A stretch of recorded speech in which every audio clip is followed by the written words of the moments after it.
Bienvenue sur Africa 24 dans cette nouvelle édition du QG Weekend. Voici les titres de l'actualité. L'opposant congolais Vital Kamerhe a présenté ce vendredi 28 septembre son programme de société en vue de l'élection présidentielle du 23 décembre 2018. Un projet chiffré à 114 milliards de dollars dans lequel il prône l'instauration d'un nouveau leadership responsable. Le Premier ministre de Maurice, Pravin Jugnauth, était à la tribune de l'ONU ce vendredi 28 septembre dans le cadre de la 73e Assemblée générale des Nations unies. Le chef du gouvernement mauricien a conscientisé les responsables politiques sur leur engagement en faveur du climat.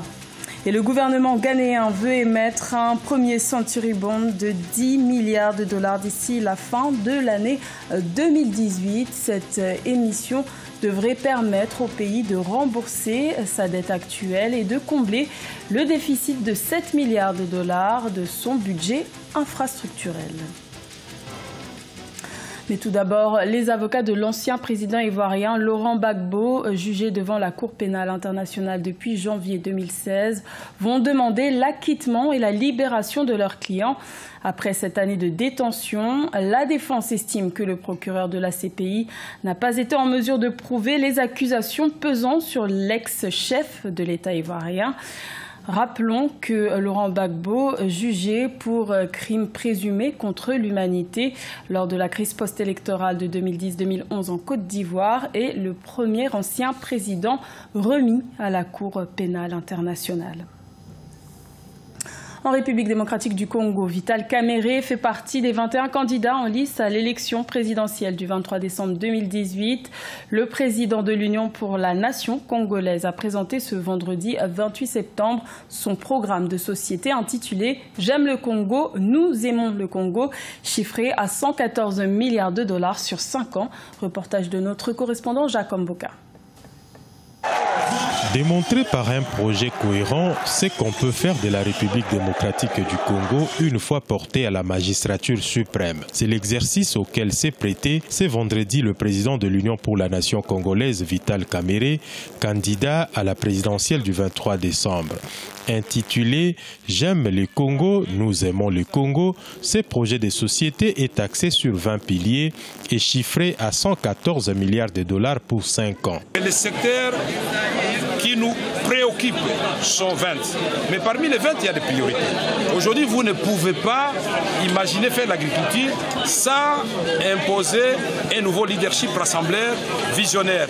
Une main de fer dans un gars de velours. Sanctionné. Dans un contexte où le pays est lancé dans la bataille pour la succession du président Joseph Kabila, le défi de l'opposition est certes de réussir l'alternance. Pour l'ancien président de l'Assemblée nationale, il faut une alternative crédible. L'alternance, pour moi, ce n'est pas seulement un simple fait de haute-toi de là que je m'y mette. Sinon, ce serait déshabiller Saint-Pierre pour habiller Saint-Paul. L'alternance, pour moi, doit être assortie d'une alternative crédible. Classé 3e à l'issue de la présidentielle de 2006, Kamerhe est cité parmi les noms autour desquels l'opposition peut faire consensus en vue de désigner un candidat commun. Cependant, Vital Kamerhe n'exclut pas de s'éclipser en faveur d'un autre candidat dont le projet sera jugé meilleur que « J'aime le Congo, nous aimons le Congo ». Également dans l'actualité, le meeting des principaux partis de l'opposition congolaise prévu ce samedi 29 septembre à Kinshasa a été autorisé. Le gouverneur de Kinshasa, André Kimbuta, a écrit avoir pris acte de l'activité politique organisée de 10h à 15h, mais a toutefois appelé l'opposition au strict respect des dispositions de la loi. Un meeting sécurisé au cours duquel les principaux ténors de l'opposition doivent s'exprimer, tels que Félix Tshisekedi, Martin Fayulu ou encore Moïse Katumbi par vidéoconférence. Rappelons que l'opposition poursuit son processus de nomination d'un candidat unique pour l'élection présidentielle du 23 décembre 2018. Le Premier ministre mauricien Pravin Jugnauth était à la tribune de l'ONU ce vendredi 28 septembre. Dans le cadre de la 73e Assemblée générale des Nations Unies, le chef du gouvernement mauricien a notamment tiré la sonnette d'alarme sur la préservation de la planète et sur les effets du changement climatique, dans un contexte où les îles sont fortement menacées par le réchauffement climatique. Écoutons-le. Les ouragans, les inondations, les sécheresses et les incendies de forêt sont de plus en plus mortels et les conditions météorologiques sont de plus en plus graves. Ces catastrophes doivent nous faire tirer la sonnette d'alarme. En l'absence d'un engagement mondial renouvelé en vue de consentir des efforts ambitieux pour lutter contre le changement climatique et de s'adapter à ses effets, nous ne pourrons atteindre les objectifs de l'accord de Paris et nous mettrons en danger notre planète ainsi que notre survie même. Madame la Présidente, nous ne pouvons dissocier le climat de nos océans. L'avenir de notre planète dépend également de notre capacité à protéger plus avant l'océan et à renforcer le rôle que l'océan peut jouer en tant que tampon contre le changement climatique. Nous devons faire preuve d'une direction internationale, jouer un rôle de chef de file et renforcer la coopération multilatérale pour préserver l'océan et son rôle en tant que régulateur météorologique naturel de notre planète. Madame la Présidente, en tant que grand État océanique respectueux de l'état de droit et du droit international, Maurice a joué un rôle de chef de file dans la région de l'ouest de l'océan Indien pour lutter contre la piraterie et d'autres crimes organisés transnationaux.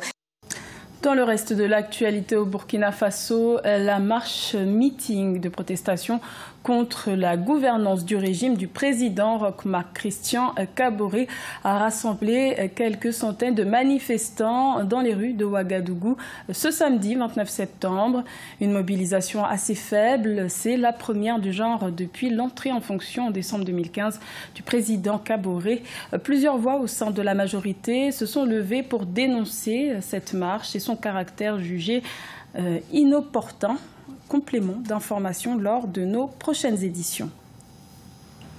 Le Ghana envisage d'émettre un premier Century Bond de 10 milliards de dollars d'ici la fin de l'année 2018. Cette première obligation de 100 ans s'inscrit dans le cadre d'un Century Bond de 50 milliards de dollars. Le pays avait annoncé début 2018 vouloir se passer de l'aide financière du Fonds monétaire international. Ange Bijou-Niomegno. Le Ghana envisage d'émettre un premier Century Bond de 5 à 10 milliards de dollars d'ici fin 2018. Selon le ministère des Finances qui donne l'information, cette émission devrait permettre au pays de rembourser sa dette actuelle et de combler le déficit de 7 milliards de dollars de son budget infrastructurel. Il ajoute que dans le même temps, plusieurs projets de construction d'usines seront exécutés. C'est le pays qui est, par rapport au pays de la zone UEMOA, il est beaucoup plus riche que nous. Il a d'énormes possibilités. Il a des réserves d'or qu'il vend pour au moins 1 à 2 milliards de dollars d'or par an. Il en fait autant pour le pétrole. Donc il a de quoi, il a une capacité de rembourser tout endettement. Mais encore, dans les temps actuels, il faudrait que la dette soit bien utilisée. Et les gouvernants africains ont pris l'habitude de surfacturer toutes leurs réalisations d'investissement. Cette annonce intervient après que le pays a décidé de renoncer à l'émission d'obligations Panda et après avoir émis environ 2 milliards d'euros obligations sur le marché de la dette. Si les autorités se montrent confiantes par rapport à l'état des finances publiques, plusieurs experts soulignent néanmoins le risque de surendettement qui pèse sur l'économie ghanéenne. La première chose à voir, c'est l'opposition politique, parce qu'au Ghana, c'est un pays relativement démocratique par rapport aux autres pays sous-région. Donc c'est de bonne guerre. Mais a priori, tout endettement, s'il est bien géré, est un bien pour le pays. Parce que nous avons besoin d'infrastructures pour nous développer. D'après les dernières statistiques de la Banque centrale du pays, la dette ghanéenne s'est établie à plus de 65% du produit intérieur brut. Ce journal a été réalisé par l'ensemble de la rédaction. Merci de votre fidélité. L'information continue sur Africa 24.